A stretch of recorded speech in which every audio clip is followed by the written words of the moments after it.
Assalamu alaikum wa rahmatullah. Hello everybody, I hope everybody's fine. I want to present to you my latest project, Censored Field-Oriented Control using Space Vector Modulation. And alhamdulillah, every single block here, except the PID, is from scratch.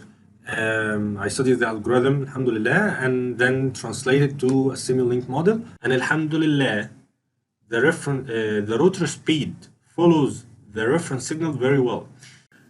And when I change the motor load, the speed decreases instantly and return to the reference value very quickly, alhamdulillah. Now we can show you the simulation, but before we start, I want to show you that we will start with reference speed 60 rad per second, and the motor load will be 0 at first, but we will increase it during the simulation. Now let's start. Okay, wait a second. Now I'll show you the scope that presents the actual speed versus the reference speed, okay?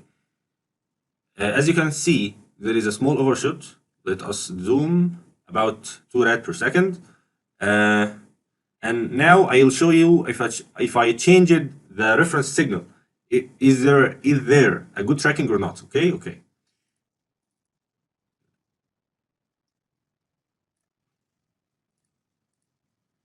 Now I'll try to decrease the speed. As you can see, there is a good tracking. Okay, increasing, decreasing, decreasing. Okay, and alhamdulillah, you can see there is a very good tracking between the rotor speed and the reference speed. I stopped the simulation, sorry, to show you a very important point.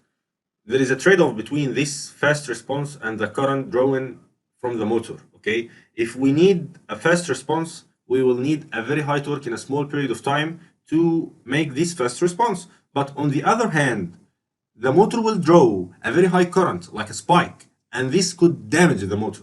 So you should be cautious about this point. If you need a fast response, take care about the high current drawn by the motor. But if you don't need this, you can limit the change in the speed by the PID controller, okay? Now we will move to the three-phase currents. I want to show you a very tricky question, and you should be ready, okay? Stop the video before you answer, because I'll answer it once I ask the question. Now, let's start.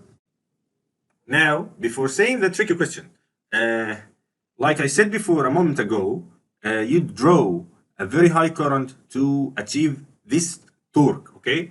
And as you can see at the beginning, at the starting, you draw a very high starting current because you started with a very high speed, a very high step from 0 to 60 rad per second. So you can, like I said before, make a saturation output limiter for the PID controller, okay? And the tricky question is right now, if I told you that this is a very pure sine wave, what would you say? I bet you would say, I'm not an engineer at all. And I think this is a very legitimate feeling because honestly, I agree with you. It's not a single, even I couldn't say it. It's not a sine wave at all. But if stop the video and ask yourself, why it's not a sine wave? And the answer is, and it's very easy. Honestly, it's not very easy, but let's talk. Now you are drawing a very small current. It's about from -2 ampere to 3 ampere, okay? And this is very small because your motor load is 0. But if we increased the load, the motor will draw a very high current. Not a very high current, but relative to this value, okay? Between -2 to 3. So the back EMF there will be a filtration for this noise. I'll show you. We will run, okay? Let's run in the scope, start, okay, continue. Now, I'll increase the motor load. 1, 2, 3.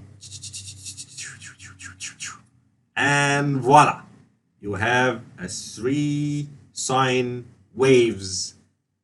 Ideally, how beautiful is it?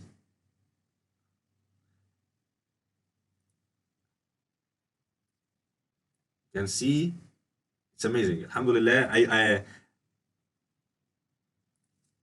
I was so happy when I did it first time. Like I was, oh my god, I did it.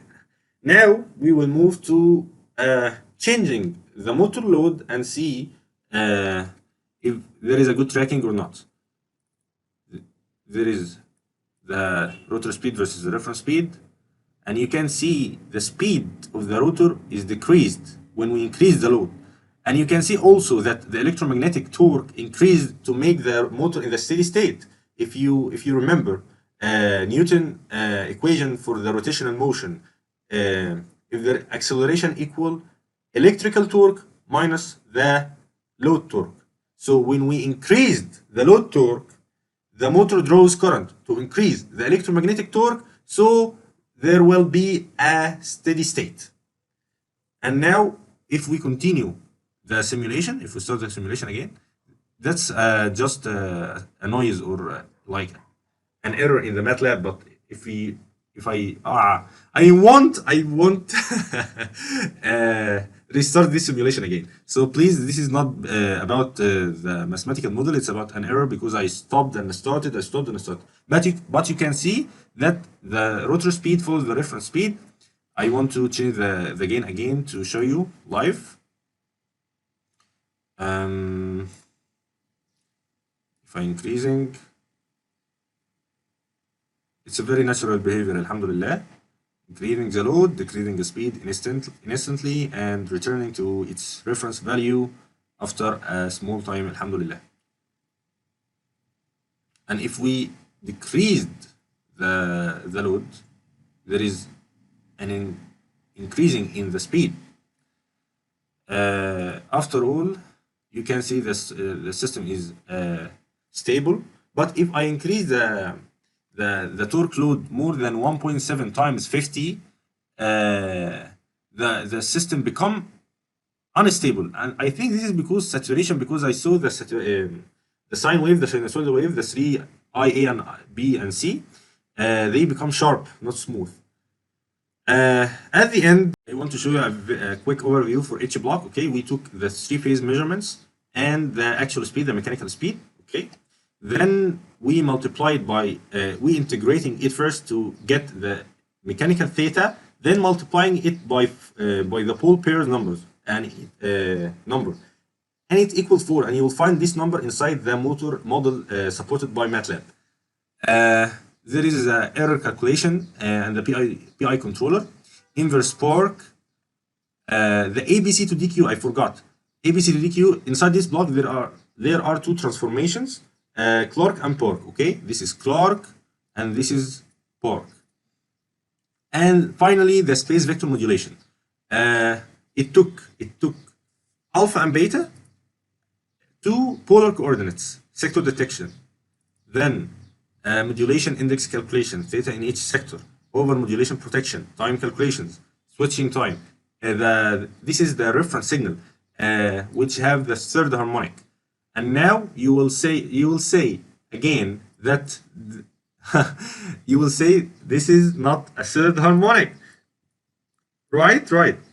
But this is because the dynamics of the model. If I show you a steady state model like this, the space vector modulation, this is ideal state. You will see this the reference signal ideally, as you can see.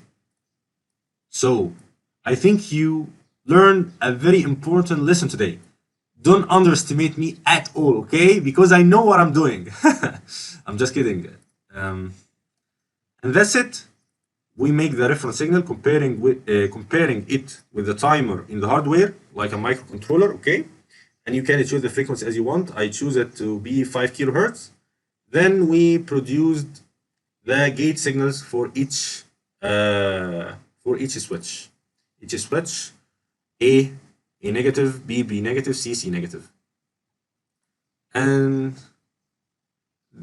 this is everything, and I hope you enjoy it. Thank you for watching, and assalamu alaikum wa rahmatullah. And I'm very happy for this achievement, and thank you again.